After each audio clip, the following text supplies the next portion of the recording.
Welcome, one and all, to Enlightened Conversations, where this season we're going just that little bit deeper and not skimming on the judgy surface of life.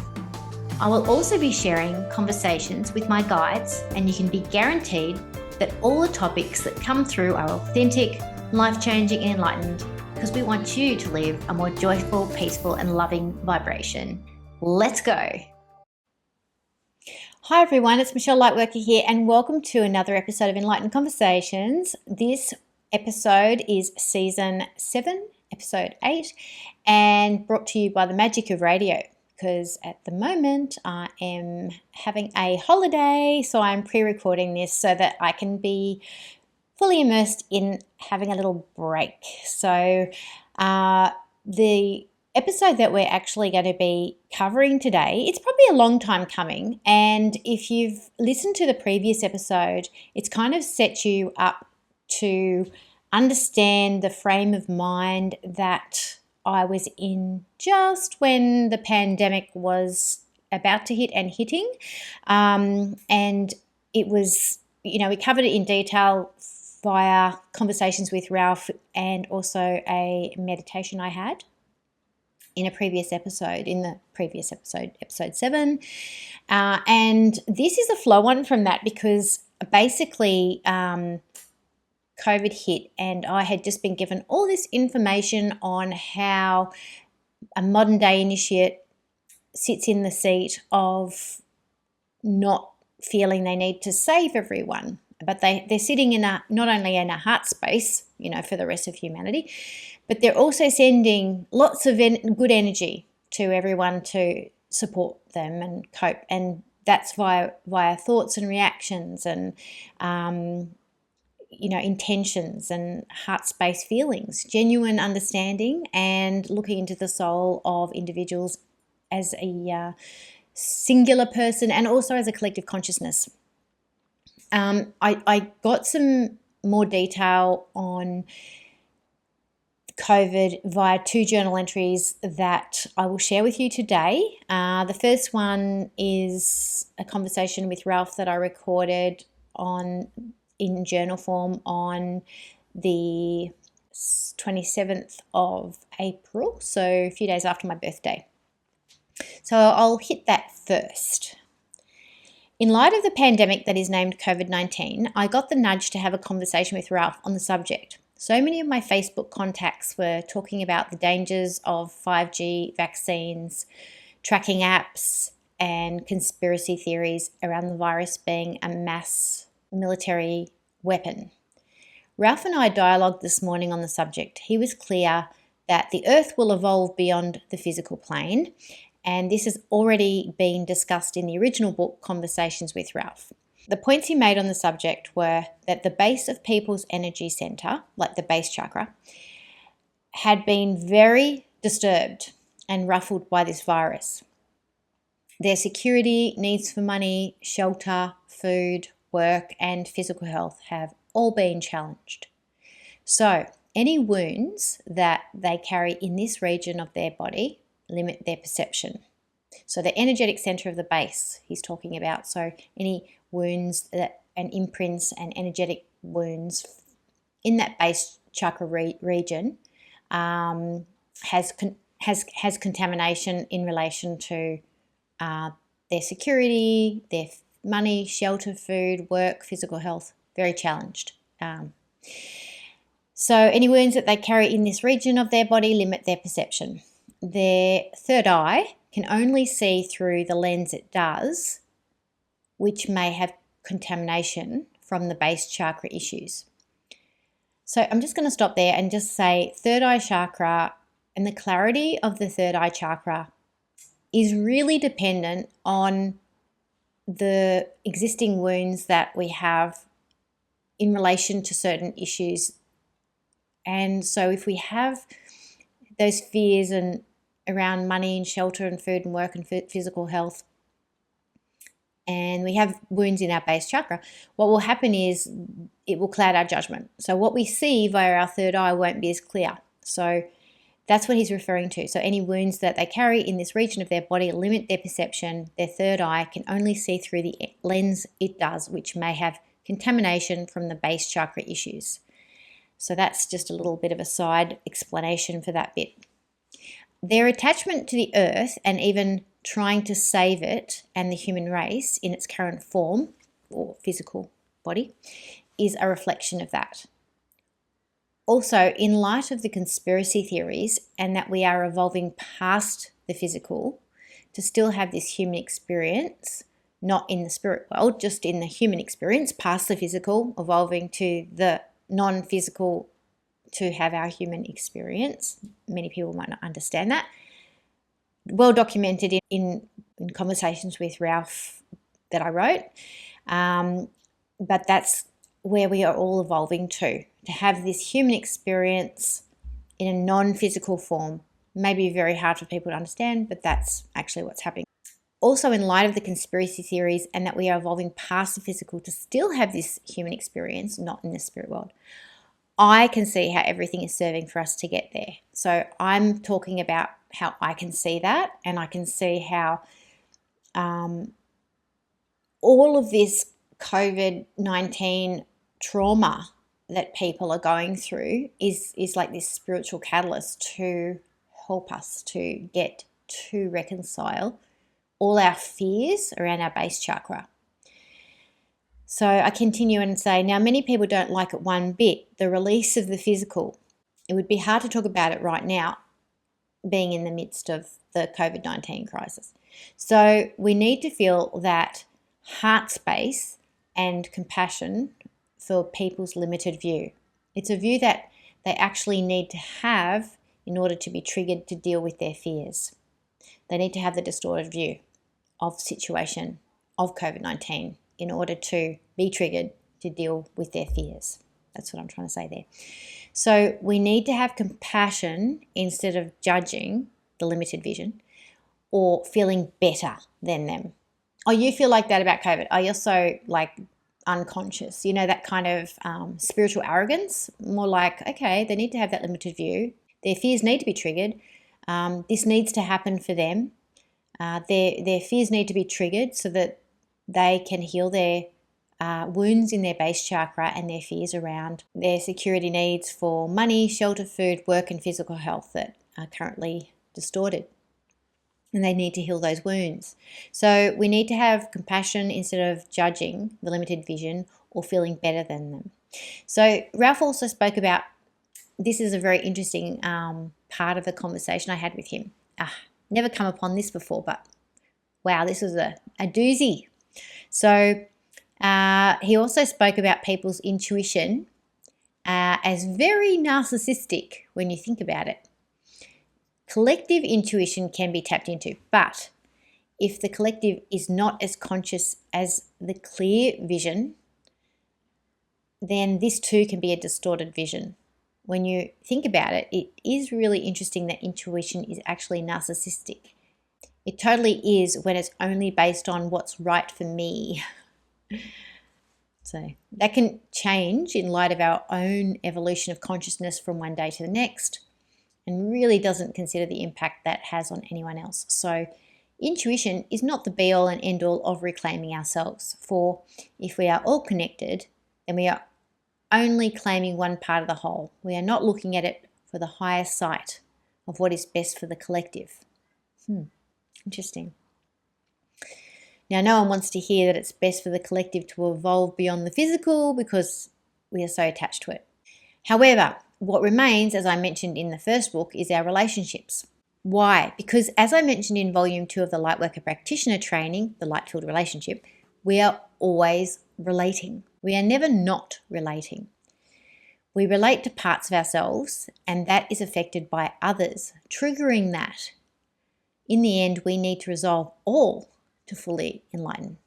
This means that part of that journey is being challenged by having the physical taken away and not depending on it anymore. It may take eons to get there, but that's where we end up. Many are not ready to hear this now. It's too much, but that is where it ends up. So just having a chat about that. We're never not relating. Everything's triggered by what other people are going through.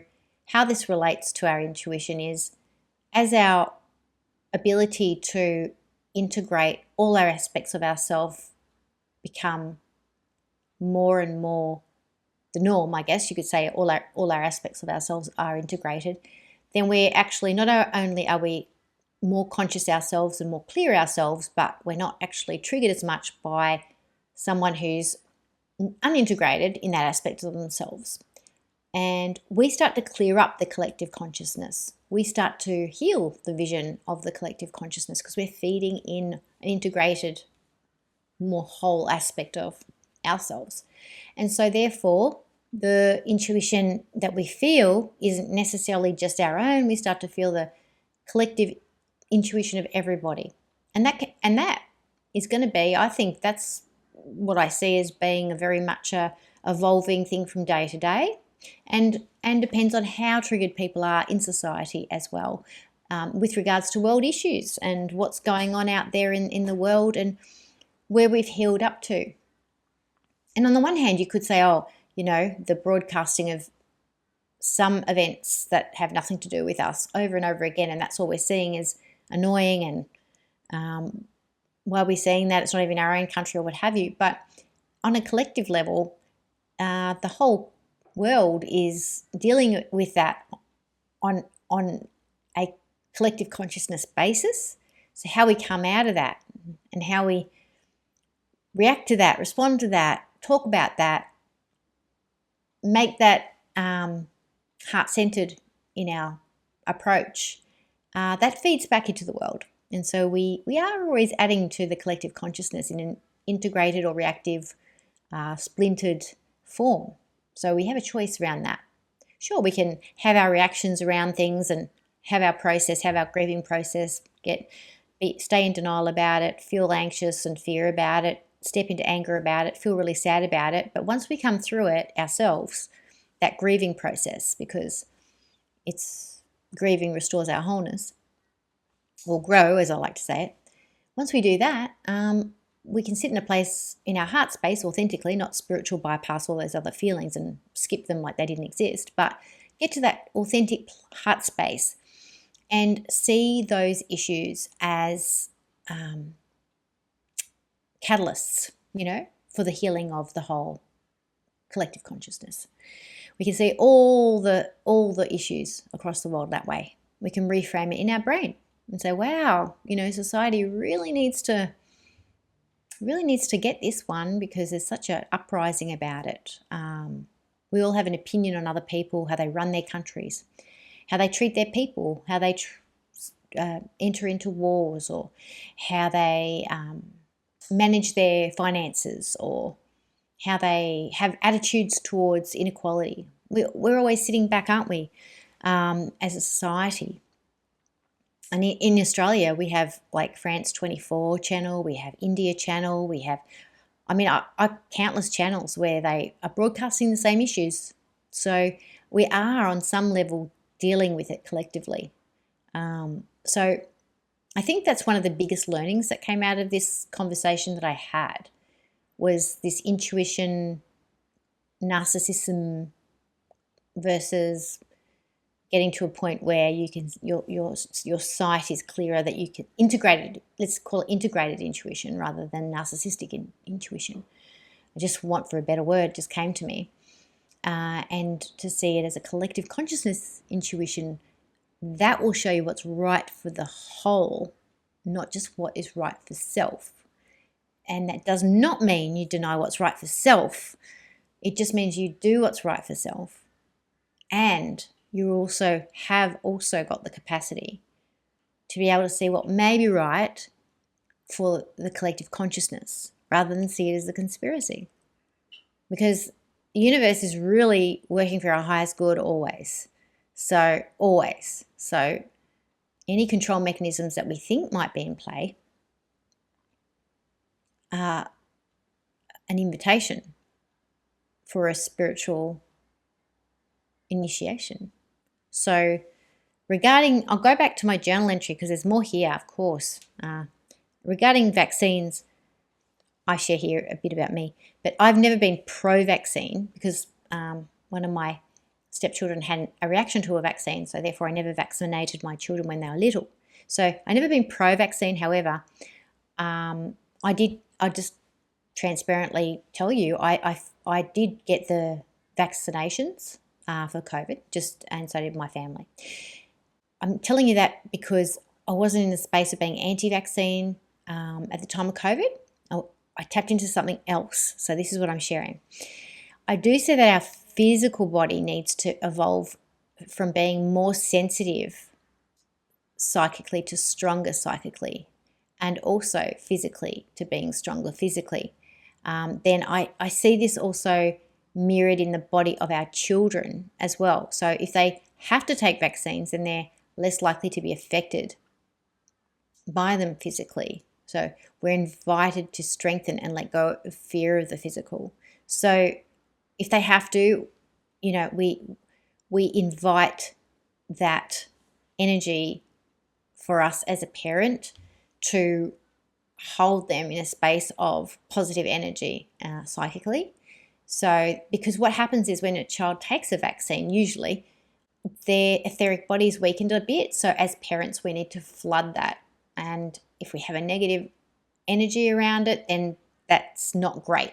So if you're going to do it with letting go of the fear of the physical and just allow that vaccine to help in do its job rather than feed fear into that injection at the same time, because we can do that. As parents, we're very powerful beings, and just hold that space of peace and love for our child. So with 5G, I also wrote about 5G. I feel that we're being exposed to different vibrations for sure, but I don't think that they are things we cannot overcome physically or psychically. I feel that our psychic strength also will rise in another frequency in us to neutralize any negativity. Same with other Wi-Fi that we have at the moment. I'm going to just now sort of get off that track of the journal just to talk about it, because stuff's coming in as I'm talking to you. And I think 5G, we all have a bit of a panic about things like these frequencies. And hey, I'm all for high vibes and everything. And all for eating high veg food and, doing all the good things and taking things that make me feel like it's raising my vibration. But also I feel like as a world, we have technology and it's evolving our vibration, and we are continuing to evolve as well with it. So do what we feel intuitively, narcissistically for ourselves, for sure. Like if we feel like, I can't stand it, I've got to minimize my phone time, I've got to minimize I can't do the 5G. Great, honor that. However, it doesn't mean it's the wrong thing for society to have and to evolve into. And I think that's that part of that integrated intuition that we're talking about, is that it's here and it's necessary. And so therefore, fighting that progression is waning on the energy rather than just honoring that you have intuitive, narcissistic vision on board, which is great, perfect for you. That's what you need. You got to take care of number one, and number one is you. Take care of it, because if you don't take care of you, you don't feed great stuff into the grid. You become the contamination rather than the 5G or the Wi-Fi or any other thing, the virus. And then I'm going to move on now. Also with the tracking of us, where people have had fears around being, tracked, by things, anything. Let's just call it like government, social media, Facebook, Google, I don't know, all the things, tracking everywhere. Microchips, I don't know, tracking in vaccines, all that stuff. So I wrote a little journal entry here about that day. Also with the tracking of us, we need to remember that we are never hidden from spirit. We are always seen. In conversations with Ralph, I wrote a chapter actually on this called Everything is Seen. So, and that was a conversation I had. The whole thing was about being seen. And that is something that we come to terms with and release a need to hide from. Ralph told me, every single thing you've done and will do, everybody will see in their conversations with you. Nothing is hidden, everything is seen, everything matters. Can I just explain that? So in his realm where there's no physical stuff, But whenever they're having these conversations, part of that telepathy, because they don't have mouths, because they're not physical, is that everyone can see what's happened. Like the whole lot, like as you're talking. So they see the truth of what's happening. So you can't hide anything. So not only right now, our ancestors, our guides, our helpers, and other people that have crossed over, spirit, everyone can see what's going on for us. It's not like we can hide or whatnot. So, it's kind of where we have a fear around being seen. That's the trigger. That's the issue.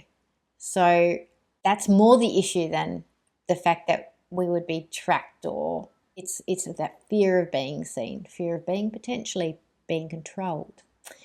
So I'll go back to my journal entry here. It says, for many years now, we have been tracked on our phones by, Google, Facebook, etc.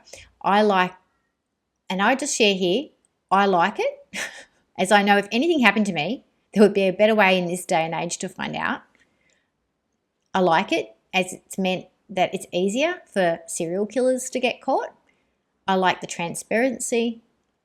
Basically, I feel that everything is serving us on this physical human level, and also is preparing for us to live free from fear of being seen and free from fear of being controlled. We need to deal with our underlying fears. We need to resolve. That's the whole point of our collective existence. So that's what I would like to contribute to society about conspiracy theories around being controlled by the government and other entities. If we understand that we need to deal with that may be there to trigger us, so that we have to heal our fear of being seen and fear of being controlled, then so be it. And when we resolve that, there won't be a need for that to be in our reality as an individual or as a collective. So then I move on to this paragraph now. I believe that we have a spiritual duty of care to hold a space of compassion for the limited view of the collective consciousness right now by not buying into short-term fears. Let's invite in peace and look at it from a higher perspective. One of the topics we also spoke about was mastering the physical. It can only be done by mastering the psychic abilities. So it's not right to avoid money and see that as being more spiritual, like avoiding money. It's not. Actually, learning to manifest the dollars is one of the most spiritual parts of the journey in overcoming the physical. As we shed our fears of lack, our attachment to money, and our psychic abilities are guiding us, we embrace more and more resources. These include money. And then there's another topic here. The internet and virtual world are mirrors of our psychic abilities in many ways. We connect instantly to people on the other side of the world. We get pop-ups that advertise exactly what we've been looking for, just like Spirit knows exactly what we need. We are able to communicate without our voice, using pictures, words, and feelings. It is encouraging us to speak our truth and to be more transparent about our everyday lives. We are learning to read situations without all the information presented to us. It's honing us psychically. We are in spiritual training using this virtual world. Yes, so, and it's unavoidable. Everybody's using it. And with COVID hitting, it really encouraged more and more of that psychic ability stuff. More and more people getting online. They couldn't connect, and it forced people's hand.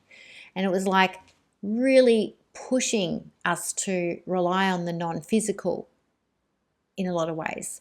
And the internet was one of those things because, technically, when you think about it, it's like you're right there, but you're not. It's like the spiritual world.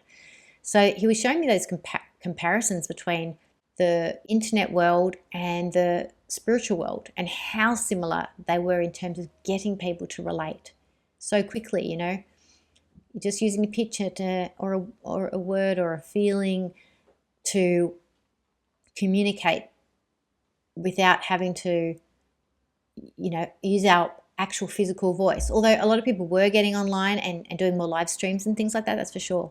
But there was a lot of connecting that wasn't that natural human voice connecting with one person back and forward in everyday life. So that was really interesting as well. And then I have another entry, the last one that I'm going to share on 9th of July. I brought this question to Ralph because I kind of felt like maybe this was a bigger opportunity for souls to come back around, to leave and then incarnate. So this was my question on the 9th of July, 2020.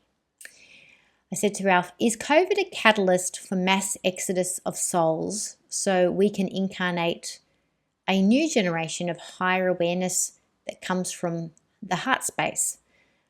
COVID primarily attacks the rhythmic region of the body, bringing attention there. It also forces us away from others physically. It's stretching us to connect in new ways beyond physicality. The heart is all about connection and leads our rhythmic system. People dying from COVID would be facing both of these challenges and perhaps ready to bring in their learnings around that in their next lifetime. We haven't heard of many stories yet from survivors of COVID either. However, some have mentioned their realizations that COVID has had an impact on how they want to live now. Have you had an opportunity to speak with a survivor? Ralph responded, in order for humanity to fully resolve anything that separates them from others, they need to learn to release the fear of the physical body and the fear of loss of others. There is a deep desire within the human soul to connect with others. However, true connection cannot be dependent on physicality, otherwise it is conditional.